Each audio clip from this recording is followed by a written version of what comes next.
Last time, on a journey to the sea, I left out of Goose Bay, dodged a few logs, and spent the night in Shearwater. Leaving out of the Bella Shearwater area. The weather is not outstanding and the seas are supposed to be pretty bad going around. Decided I'm taking an alternate route and got that all plotted out and hopefully it works out pretty well. Gonna go up through Reed Passage and cut over through Oscar Strait, and that will kick us completely around any of the seagull that is supposed to predict to be 3 to 4 meters today. So she handled well with the 2.5 meter seas, but I don't really know if I want to handle more. It wasn't long after leaving Shearwater that I began to run into a familiar sight. I'd like to say it was something that I enjoyed seeing, but at this point, all I can really do is humor. It's like a boat for birds. So I just got the sea report from a ship just coming out of the channel, or actually just coming into this channel, and they said it is 6 to 8 foot swells, no chop, at 10 seconds, about 10 to 12 seconds. And so I'm going to try to shave an hour off of our time and push through that, and instead of going up through Reed Passage and Oscar Strait, which will actually take me an hour out of my way. So hopefully we can get to Butedale in a decent amount of time rather than 13, 14 hours and get a decent night of sleep. We always have the option of turning back around if things go too bad. So that's the entrance to the shortcut. Total white caps, rollers. Doesn't look very pleasant in there. But yeah, that whole entrance is breaking waves and only a small little area to get through between the buoy and the rocks. So I think going around probably is not a bad idea. I wish I had more time to just kind of slow down and take pictures. These Canadian lighthouses, just picture perfect, and I'd love to be able to capture the breaking seas in a photograph. But as you can tell by the boat movement, it's pretty choppy out here, so autopilot's not going to cut it, because once it gets real choppy like this, it'll actually kick itself off.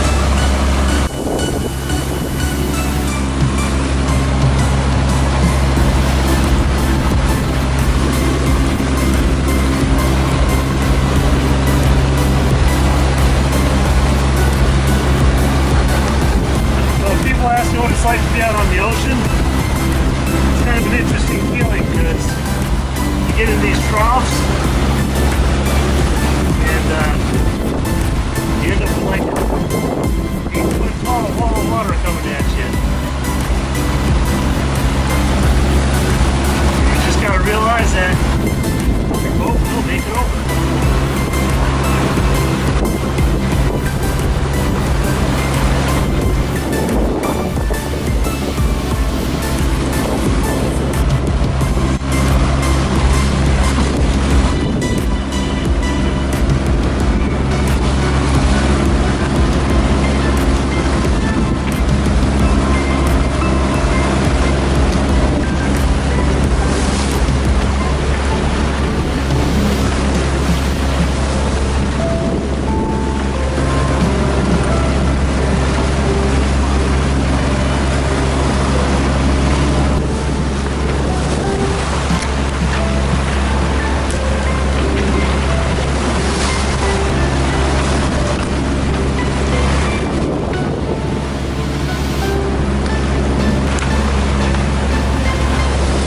As I moved on, the weather started to deteriorate. The further out into Millbank Sound I got, the worse the conditions got. Eventually I had to stop filming. because it became all I could do just to hang on and keep the boat going the right direction. Eventually I worked my way through it, and once I got back into protected waters, the views became amazing. It was waterfall after waterfall. The only thing to ruin it was the incoming fog.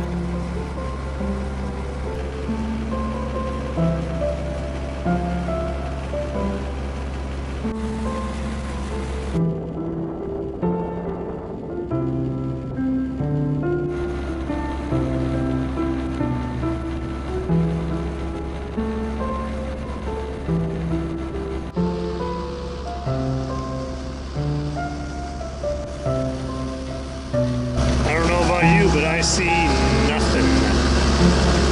This is pretty much how I'm navigating right now. That's what I see in front of me.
Butedale.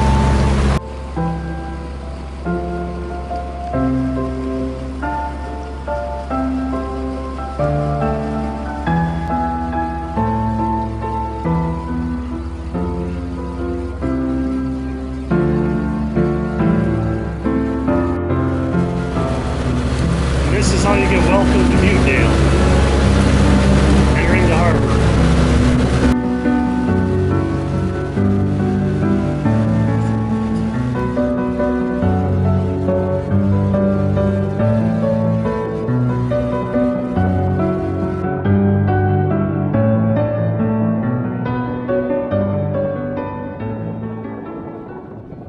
I arrived in Butedale, and it was one of the places I really wanted to see.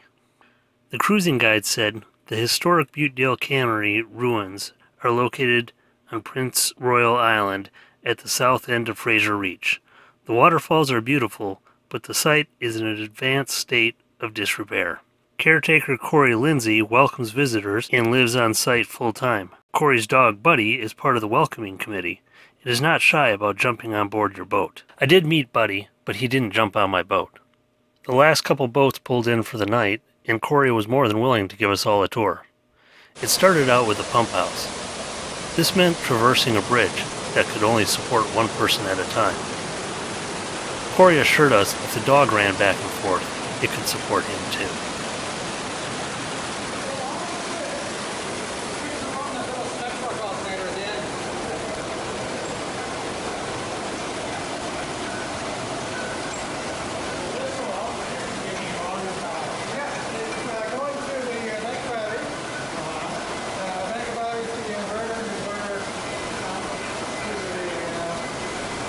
As the tour continued, we found out more and more about Butedale and the plans for the future. There, the caretaker before me lived for 13 years. Oh, well. Wow. Ridiculous, like the amount of wood that he went through per year to heat that thing. It was unbelievable. Now, are they planning on tearing these down and rebuilding?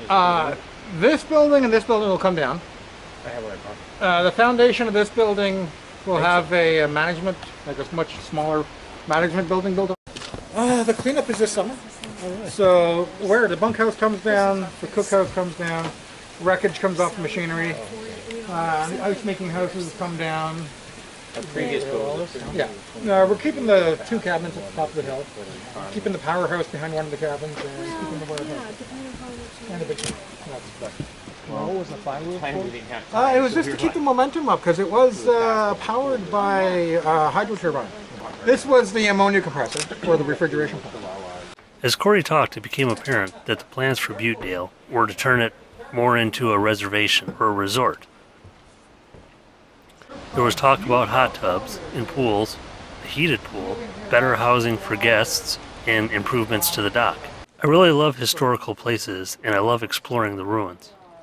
I'm glad I got to take a few hours to really explore and look around. From the sound of things, this will be the last season that visitors to Butedale will be able to explore the ruins before it's all torn down.